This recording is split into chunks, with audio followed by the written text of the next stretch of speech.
Thank you, French. Special and greetings to you all. I'm sure Ellen and Brett had a fantastic time in the land of dreams last week. And speaking of last week, it was Yom HaShoah, Holocaust Remembrance Day, a day commemorating the 6 million Jews killed during the Holocaust. And of course, it's not just Jews who died. We must remember all the needless death. We say never again, but we must ensure it is never again for anyone, for everyone. Light a candle, plant a tree, sing a song. Celebrate those innocents who died. Remember them. Do not let them die in vain. And I hope those of you who got tickets to Desert Trip have an awesome time. It should be quite a show. A concert expected to make over $100 million. Now, that's a show. It should be huge. And yes, I am one of the probably many millions who tried to get a ticket. And I hope all you mothers had a fabulous Mother's Day. Let's all get up and dance to a song that was a hit before your mother was born. We should not have to have a day to honor the people who mean so much to us. Every day should be.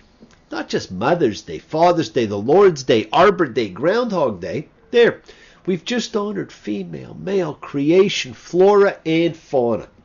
Friends, shouldn't we just love, appreciate, revere, respect, and honor everyone and everything every day? I certainly think so. And I bet you do too. Now, last week in a normal year, and God knows this is anything but a normal year, we read what would have been the first part of another two-part parsha, and this week we read the second part, Kedushim, holy. And when read together, it hints at what we do, for after someone's death, we beatify them. But we'll talk of that next year when we read them together again. Now, this was Noah's wedding parsha, and it was a wonderful one to have because it speaks of the holiness of the people, all the people, and we are all holy. Now, this parsha opens as so many now do. Leviticus 19:1. Vaydaber Yahweh el Moshe lemor. And he who causes being spoke to Moses, saying, You shall be holy, for I, the Lord your God, am holy.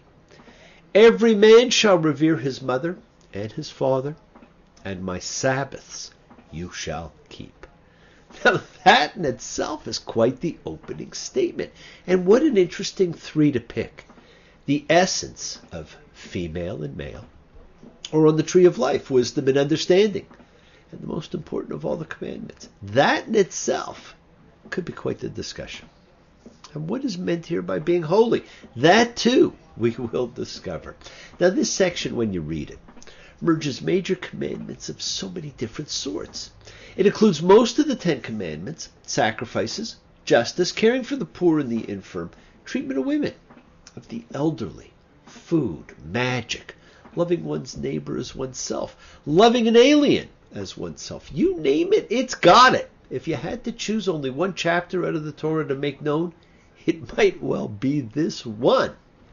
It's actually astounding that one small section of a double parsha contain a complete summation of all the commandments. And if you remember a few weeks ago, I talked about not placing obstacles in the way of the infirm. Well, we read that this week too. Now, what I've noticed over the years, when I ask congregants or students what strikes them the most in this parsha, people tend to talk about Moloch. Now, rabbinically, it's believed to be associated with child sacrifice, although we are not sure. Or else they're drawn to the parts about ghosts and spirits, the things we do not normally either understand, believe in, or accept. And the spirit world is a world we work hard to convince people does not exist. Hey, they are both fascinating, simply fascinating parts of this parsha. And they are both interesting, but perhaps one of the more interesting things about both, although rarely mentioned, is they have the same penalty associated with them. You shall be cut off from your people. Now, why is that so bad? So you go live somewhere else. Not such a big deal. Some people even relish moving away from their families. Except what the Torah is talking about has larger implications. We were told those who did not observe Passover would also be cut off. Now, to biblical man, this was all connected to Olam Haba, the world to come, the spiritual afterlife. something mainstream Judaism does not talk much about, but up until about 200 years ago, was actually very much a significant part of the religion.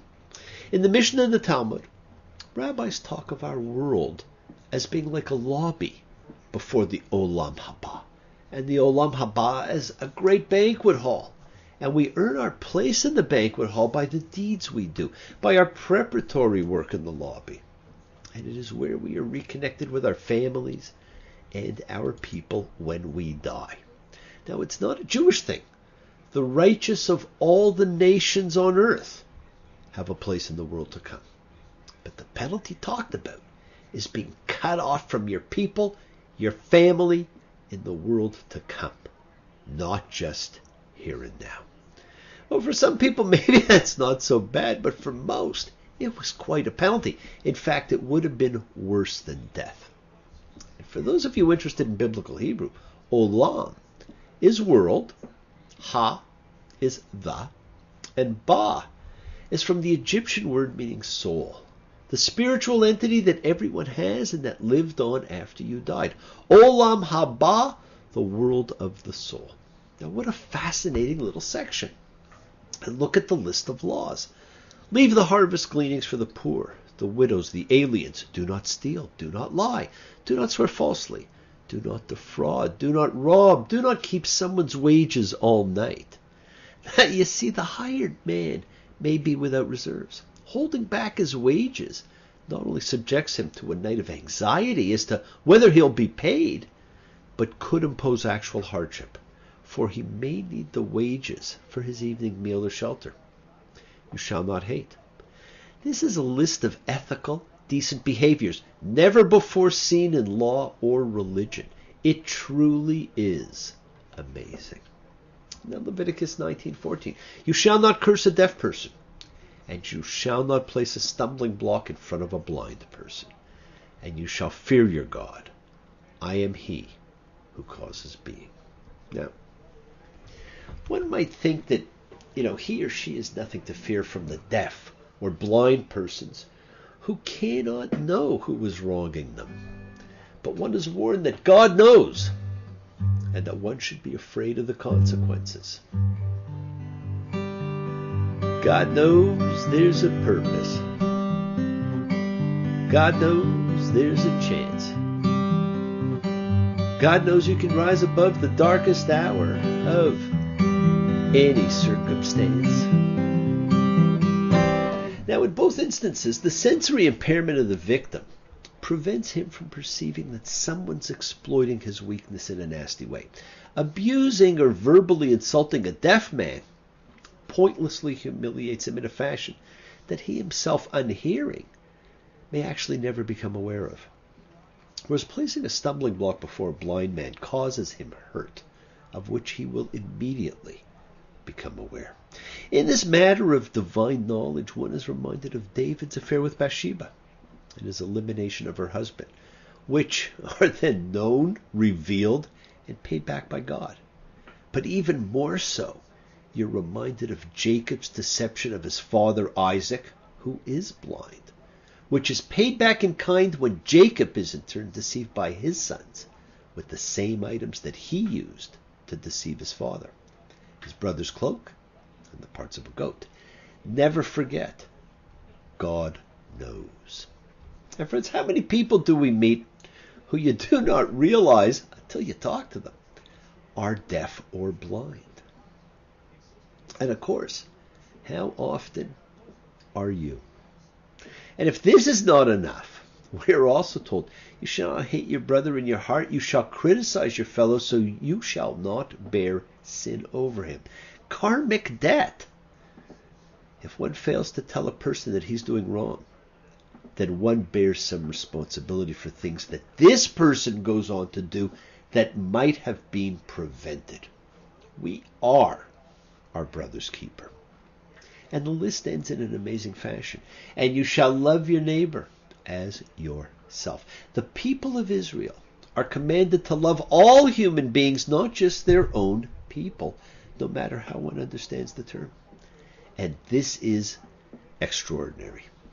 Here in the law of Leviticus, which is saturated with the concept of distinction between priest and layperson, between holy and secular, between pure and impure, between Israel, other nations, between good, bad, and sometimes simply between permitted and forbidden, with no reasons given, contains this one exception, which ironically is probably the most famous line in the book, namely, love your neighbor as yourself.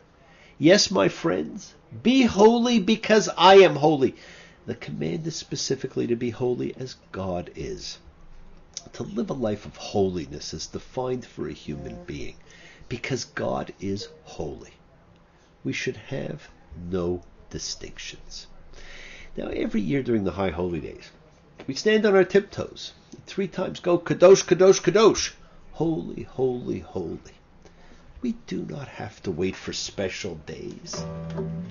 You are always holy. And note the progression that we see in this section. Love yourself. Love your neighbor. Love the alien. Love God. Now, over the years, this little section has been known as the Holiness Code. And for good reason. Now there's spiritual warfare.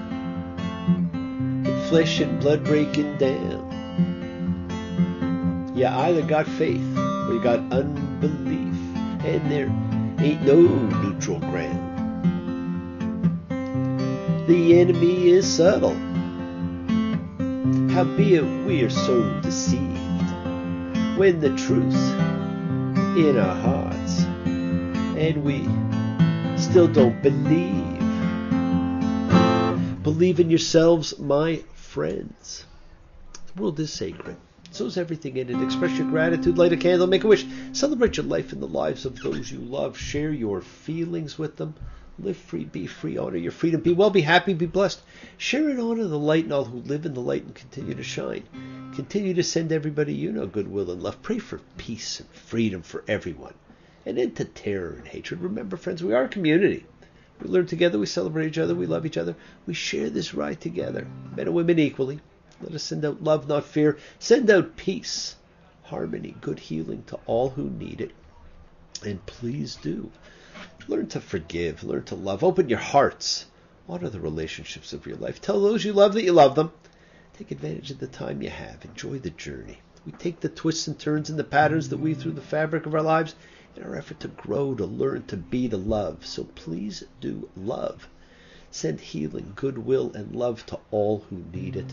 The time to celebrate your holiness is now, is always. Bless you all. Have a fantastic week. A week of love and light and peace and healing and honor. Honor all the people in your life. And when the broken-hearted people living in the world agree, there will be an answer. Let it be. Let it be. Let it be. Let it be. Let it be. Whisper words of wisdom. Let it be.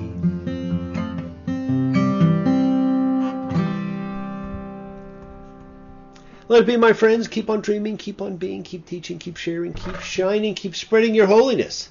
It is a contagion. And thank you all for joining me. I will see you next time. Shabbat Shalom. Take care. Bye.